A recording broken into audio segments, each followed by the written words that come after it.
మా నుంచి తప్పించుకోవటం అంత సులభం కాదు. నేను పరిగెత్తి అలసిపోయాను. ఏం కావాలి? నీ ప్రాణం అక్కర్లేదు, నీ ఆస్తి అవసరం లేదు. ఏదో అవసరానికి 2000 అప్పుడైతే చంపేపోతారని జీవాజీ. ఆయన అప్పు తీసుకున్న తప్పించుకుని తిరగాలి కానీ ఆపేసి మీకు అక్కడ పెట్టండి. కొత్త అప్పు ఇవ్వకూడదని. ఇదిగో వెంకీ, కావాలంటే నీకు ఇచ్చిన పాత బాకీ మర్చిపోతాను, నన్ను వదిలే. మీరు మమ్మల్ని వదలనా? మేము మిమ్మల్ని వదలలేమండి. మీ దగ్గర అప్పు తీసుకున్న నిజం మమ్మల్ని నీలా వెంటాడు. అందుకు నన్ను వెంటాడుతున్నారా? నన్ను అంతగా అయిపోలేదు. ఉండి లేదంటే మొత్తం లేకుండా పోతారు. ఇప్పుడు మీకు ఇస్తే జరిగేది అదే. ఇస్తే ఇవ్వండి, లేకపోతే మానేయండి, అంతేగాని శుక్రవారం పూట అశుభ మాటలు మాత్రం ఆడకండి. శుక్రవారం లేదు, శనివారం లేదు, అసలు వడ్డీ వ్యాపారం చేయడం లేదా? జీవాజీ, డిస్కషన్స్ అనవసరం. ఇప్పటికి 18,000 ఇచ్చారు, ఇంకో 2,000 ఇస్తే 20,000 రౌండ్ ఫిగర్ అవుతుంది. 2 రోజులు తిరిగి ఇచ్చేస్తాం. వీళ్ళకి ఇప్పుడు దాకా ఇచ్చింది 14,000 కదా, 18,000 అంటాడేమిటి పెచ్చనాయాలు? పడ్డాడు కక్కుర్తాడు. సంగతి వరకు తెలిసి సరేనయ్యా, ఇదే నేను మీకు ఇచ్చే ఆఖరి అప్పు. మీరిచ్చిన ప్రతిసారి ఇలాగే అంటారు. ఇతనే వచ్చిందని తగలేయకుండా ఊరికే వచ్చింది ఏంటి? అబ్బాయి ఏం లేదండి, జాగ్రత్తగా ఉపయోగించి పైకి రావాలయ్యా. సరే, ఈ 2,000తో 20,000 సంపాదిస్తారు. అదే కూర్చొని ఆలోచిస్తాం. ఆ జీవగాడు ఎప్పటికైనా జీవితంలో పైకి రావాలంటాడు. రోజు ఇంత పైకి వస్తాం తెల్లడికి. రే, మనం దొరికిన వాళ్ళ దగ్గర అప్పు చేసి తాగెత్తనం. ఇలా ఎన్నాళ్ళు పిచ్చేవాళ్ళు ఉన్నన్నాళ్ళు తెలిసిన వాళ్ళందరూ అయిపోయారు, ఇంకెవరు మిగిలారా? అందుకే నేను ఎప్పుడూ అంటూ ఉంటాను, సర్కిల్ బెంచ్ మని ఒక రెండో పెంచుకుందామన్నా ఎవడు కోఆపరేట్ చేయట్లేదా? మనం చూస్తేనే జంప్ అక్కడ. అరే వడ్డీ ఎంతైనా పర్వాలేదు, అప్పు ఏంట్రా అంటే ఒక ముందు రాడే. ముందుకు వస్తే వాళ్ళు వెనక్కి వెళ్తారని భయం. భయం భయం భయం, ఎక్కడ చూసినా భయం. ఎన్నాళ్ళు భయం? మనల్ని చూస్తే మనకే పరమ అసహాయం చేస్తుంది. మనకే కాదు, ఊళ్ళో వాళ్ళందరూ కూడా అదే ఫీలింగ్. అందరూ డిగ్రీ 3 సంవత్సరాలు చదివి పాస్ అయితే మనం 6 సంవత్సరాలు చదివి పాస్. మరి ఉద్యోగం ఎవడి? ఉద్యోగాలు ఇవ్వక, అప్పులు ఇవ్వక, తాగేది ఎలాగా, బతికేది ఎలాగా? అరే మనం మాత్రం మనుషులం కాదా?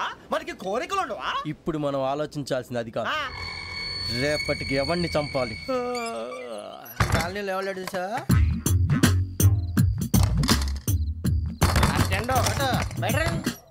నువ్వా వెంకీ? ఏంటి వెంకీ ఈ టైంలో వచ్చా? నీతో మాడే పని ఉంది, దా చెప్తా.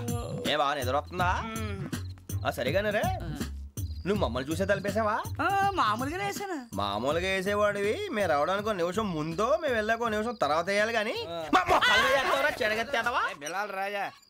నాకు నిద్ర వచ్చి పడుకుందామని తలుపేసుకున్నాను. అయినా నా ఇంటి తలుపులు నేను అడిగేసుకోవాలంటే తప్పు చేసిన కాక ఇంకా గేర్ సమాధానం చెప్తావా? మీ ఇంట్లో పెళ్లిడికి వచ్చిన ఆడపిల్లలు ఎదురున్నారు. ఇదిగో అమ్మాయిలు, మీతో ఎప్పుడైనా యథాశాలు వేసానా? విన్నారా? తలుపులు వేసావు. అనవసరంగా గొడవ ఎందుకు? ఇక్కడి నుంచి వెళ్ళండి. గొడవ? మీ ఇంటి మీద పడి ఎప్పుడైనా గొడవ చేశానా బిని గారు? లేదు బాబు. విన్నారా? చెప్పు, మమ్మల్ని చూసి తలుపులు ఎందుకు వేసుకున్నావు? అరే మాకు అప్పించిన వాళ్ళు కూడా మమ్మల్ని చూసి ఎప్పుడు తలుపులు వేసుకోలేదు. ఏం చేయాలి?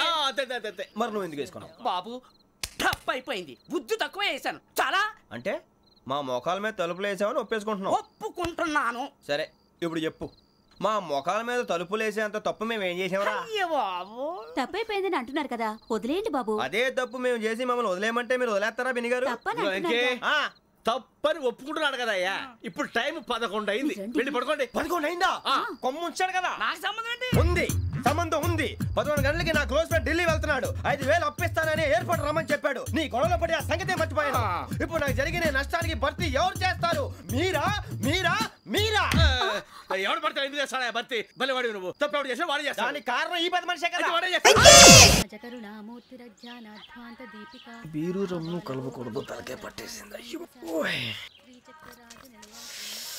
ఏంటే చదువుకుంటున్నావా? చదువుకో దేనైనా వెనక్కి తీసుకురావాలం కానీ పోయిన కాలం వెనక్కి తీసుకురావడం ఎవడి వల్ల కాదు. టైం విలువ గురించి నువ్వు మాట్లాడడం నువ్వు ఎలా పోతే నాకు ఎందుకులే. ఏమ్మా నీ పూజ అయిందా? తలకే పట్టేసింది, కాస్త మజ్జిగుంటే ఇవే. మా నాయనే అందరూ పొద్దున్నే లేచి టీలు కాఫీలు అడుగుతుంటే నువ్వు మాత్రం మజ్జిగ అడుగుతున్నావురా. కాఫీలు టీలు తాగే స్టేజ్ వాడు ఎప్పుడో దాటిపోయాడు. రాత్రి తాగింది దిగాలంటే మజ్జిగే తాగాలి. నువ్వు తల దించుకోవడం ఎందుకురా? నీలాంటి యదవనగానందుకు నేనే దించుకోవాలి తల. రాత్రి సుబ్బారావు గారి ఇంటి మీద గొడవకి వెళ్ళేవంటగా. అలా చెప్పాడు మీకు? ఏ మళ్ళీ గొడవ కెడతావా? నీ దెబ్బకు భయపడి రాత్రి తలుపులు తీసి పడుకున్నారంట. తెల్లారగా టైంట్లో దొంగలు పడ్డారు. ఆడింట్లో ఉందిలేండి పట్టుకుపోవడానికి, అక్కడ కూతురు తప్ప. ఎన్నాళ్ళు ఇలా బేవర్స్గా తిరుగుతావురా? ఇన్నాళ్ళని ఏం ఫిక్స్ అవ్వలేదండి. చిచి నాన్న అమ్మా, కంబైన్ స్టైల్స్ కి ఫ్రెండ్స్ ఇంటికి పిలుద్దాం అంటే వీడికి భయపడి ఎవరు రావడం లేదు. నేనే చేశానే. వాళ్ళ వంక అదోలా చూస్తున్నావంట. గొప్ప ఫిగర్లని అదోలా చూస్తాను, ఏదో మోహాలు వేసుకొని. చదిగా ఆ గొంతు ఆ వాలకం చూడలేకపోతున్నాను రా బాబు. చిన్నప్పుడు వచ్చి నా అలాగే ఉన్నావు, తెగ ముడిచిపోయారు. ఇప్పుడు నచ్చట్లేదు నాన్నగారు మీకు? నేను యదవలతో డిస్కస్ చేయను. నేను చేస్తాను. మీరు చెప్పదలుచుకుంది ఏమిటో చెప్పండి. ఇంకా చెప్పేదే ఉంది.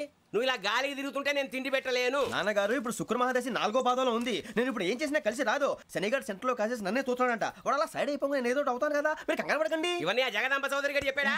జేసీ గారిని గాడు గిడు అనకండి బాబు, మీకే మంచిది కాదు. అబ్బా ఊరుకోండి, ఎవరి నమ్మకాలు వాళ్ళవి. ఎరా ఇంతకీ ఆ శనిగాడు సైడ్కి ఎప్పుడు వెళ్తాడంట?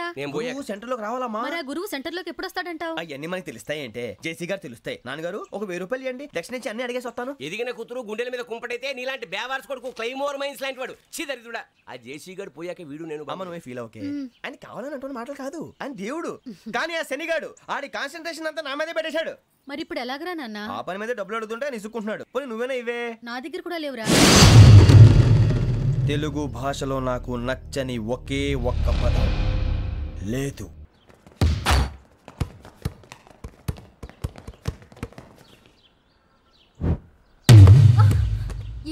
అరే సోరే బాల్ తీసుకురారా. సారీ ఏదో బాలి బాస్కెట్ బాల్ మాలాంటి ఆడాలి. మీలాంటి మాసన కొడుకులు ఆడితే ఇలాగే ఉంటది. ఇలాగే ఇలాగే ఉంటది. అమ్మాయిల ముందు ఫోర్స్ కొడతావా? ఆహా, అయితే నిన్ను కొడతా.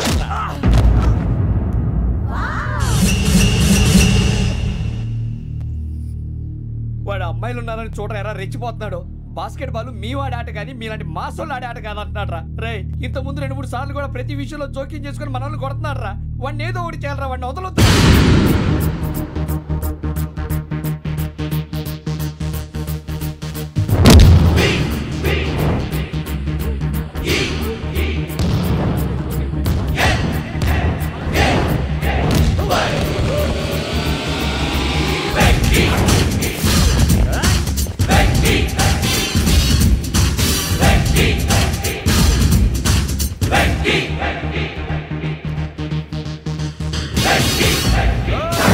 ఆడపిల్లలంటే ఎవరికైనా దెబ్బ తగిలితే అయ్యో అంటారు, మీకేమో ఎవరైనా కొడితే కామెడీ. కొట్టిన వాళ్ళు మీ దృష్టిలో హీరోలు. ఇప్పుడు నేను పచ్చడిగా కొడేస్తాను, నేను హీరోని అయిపోతానా? ఏంట్రా రెచ్చిపోతున్నావు? మాకు ఛాన్స్ ఇవ్వా? అసలు వచ్చిందే నీకోసం. మా ఓటు బ్యాక్గ్రౌండ్ తెలియక ఆడమే చేసావు. ఇప్పుడు నీకు అప్పుడు అయిపోతున్నా రే. వాడి బ్యాక్గ్రౌండ్ సరే, అసలు నీ బ్యాక్గ్రౌండ్ ఏంట్రా?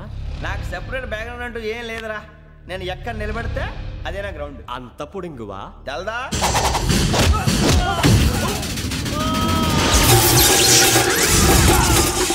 ఎవ్వా మన మామిడి కొట్టినప్పుడు వావ్ అన్నారు, ఇలాగే ఉంటుంది.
నేను కొట్టినప్పుడు నీకే అనిపించిందిరా? కుమ్మేయాలనిపించింది. మరి కుమ్మే. అమ్మో కుమ్ము. రేయ్ నిన్ను అమ్మాయిని గుడ్డలు పట్టుకొని కొడతాను. అలా కొడితే ఏ తగులుందిరా ఆడికి? అసలే ఎక్సైజ్ బాడీ ఏదవుది. తప్ప చెప్తాను, కొడితే మడతడిపోవాలి. మాస్తో పెట్టుకుంటే మడతడిపోద్ది. ప్రపంచంలో ప్రతి వాడు ఏదో పని చేసుకుంటున్నాడు, మనం తప్ప. మా కాంట్రాక్టర్ తో చెప్పి పని ఏదైనా ఇప్పించరా? ఎలాంటి పనులు మేము చేయం. డిగ్రీలు బిఏ, నేను ఎంఏ.